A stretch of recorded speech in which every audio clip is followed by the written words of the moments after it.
Ah.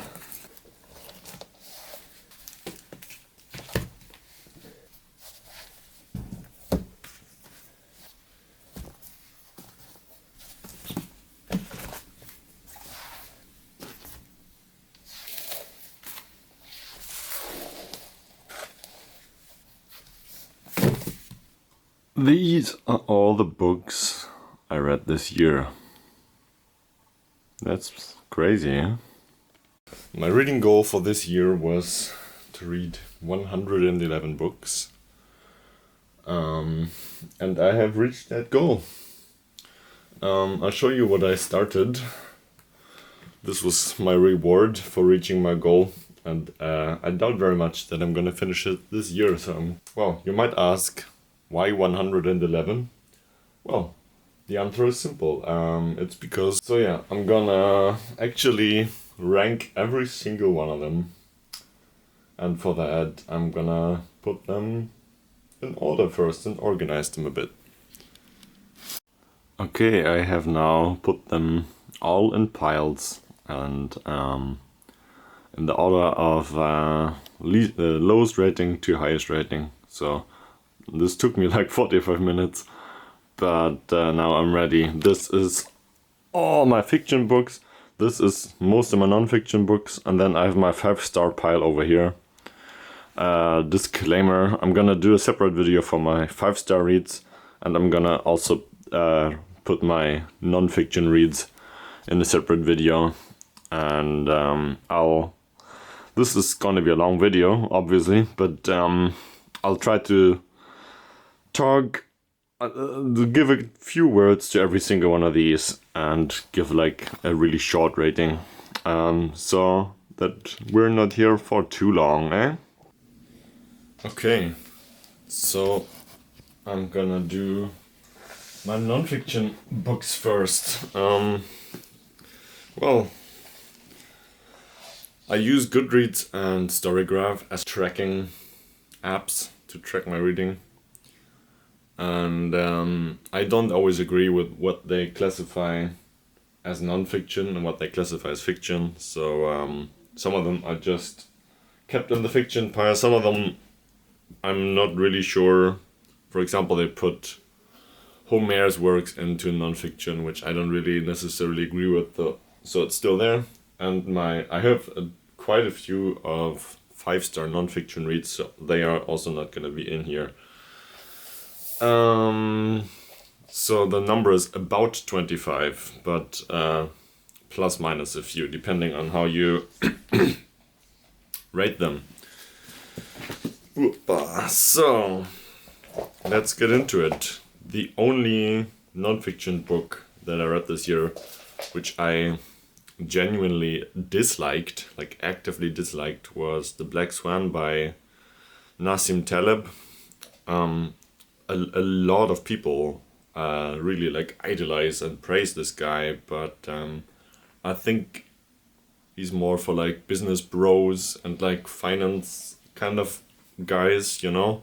I don't mean that in a condescending way, even though I kind of said it like that.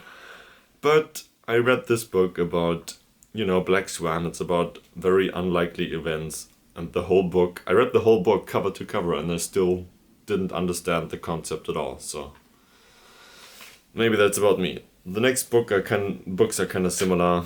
To be honest, they just went over my head. Thus Spoke Zarathustra by Nietzsche and The Archetypes by C.G. Jung. I just don't have enough knowledge in those fields yet to really get anything out of these books. So that's it. Then we have The Occult Anatomy of Man by Manly P. Hall. This, I just didn't really like the format. It's very old. I wasn't used to the way it's written in English, and I just really couldn't understand it very well. The Communist Manifesto, kind of same deal. I'm not used to reading political texts, and also it just feels really weird to like give a rating to something like this, so I'm kind of like not really rating it. Then The Devil in the White City I also felt quite neutral about. I don't really think well, this what everybody criticizes, that the two events that are written about are not connected in any way. And it just really didn't do the praise that it got justice, at least for me. Like, I didn't really find it very interesting, but I can appreciate the insane effort that it must have been to do the research for this book. This really must have been a passion project, and I can appreciate that.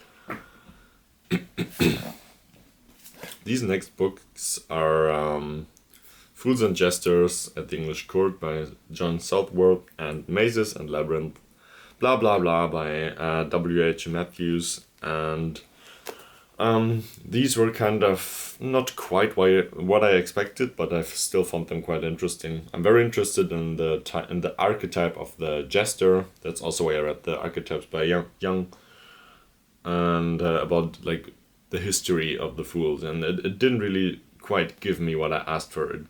This book was full of like very accurate historical accounts, but I kind of wanted to know more about the general history, how this vocation came to be, you know?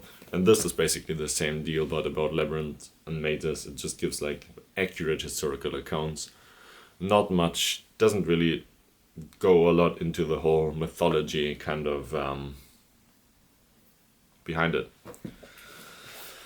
Then we have On Writing by Franz Kafka, which is just some letters by him. Yeah, it just feels weird to rate something like this.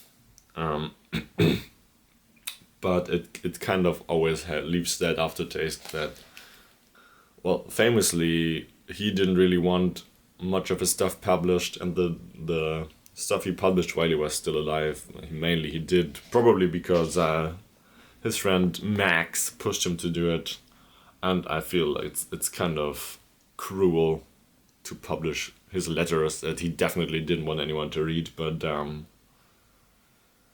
that kind of fits his whole narrative, you know? So I have other letters of him too, and I'm gonna read them, but this is kind of what I think about that. Just leave that poor man alone. Okay, now let's get into the books that I actually liked. We have The Symposium by Plato, which I don't necessarily know whether or not this should be classified as nonfiction or fiction. This is just gay Socrates fan fiction. And I'm gonna leave it at that. We have Zart Beseitet by Georg Palo, a book about hypersensitivity. And while I found this very interesting and it's kind of a foundational work on this topic, it didn't really teach me a whole lot of new stuff. But I still very much enjoyed reading it. We have After Buffaloing by Jan Salm, which is kind of a dialogue and comedic book about being an English teacher in Saudi Arabia. And this was written by a friend of mine, so also I don't really want to give like a definitive rating to it. But I did enjoy reading it, so it's available on Amazon. We have the biography of Joseph Beuys, which is actually the only biography I read this whole year. So I don't know what happened there. I love reading biographies. I love this artist, and yeah, I can't really give a rating to his life, you know. He is my favorite artist though, so Sternstunden der Menschheit by Stefan Zweig, also arguably not really non-fiction. It deals with like actual events that happened, but it's written in like a fictionalized kind of way. But this was a nice book. I wasn't familiar with almost all of these events. So a nice way to like read a bit about history, I guess. Die Stimmen von Marrakesch by Elias Canetti, just a travel journal of him traveling to Morocco. Very nicely written, very easy to read, very cool book, one of my favorites. And then, right at the top, before the 5-star mark, we have Sex at Dawn by Christopher Ryan and Casilda Hehe, which talks about sex in history and prehistory, but really it's more about anthropology. It's not really about just sex, which I get why they chose this title, but it really also goes into family constellation, into, you know, similarities and differences between different kinds of primates. It's a very interesting book. It got criticized pretty heavily, but every book like this that talks about prehistory and the Stone Age and stuff is gonna get criticized. Yeah. I also read Sapiens by Noah Yuval Harari, which I borrowed from a friend, so I don't have it here. But those two were very, very similar.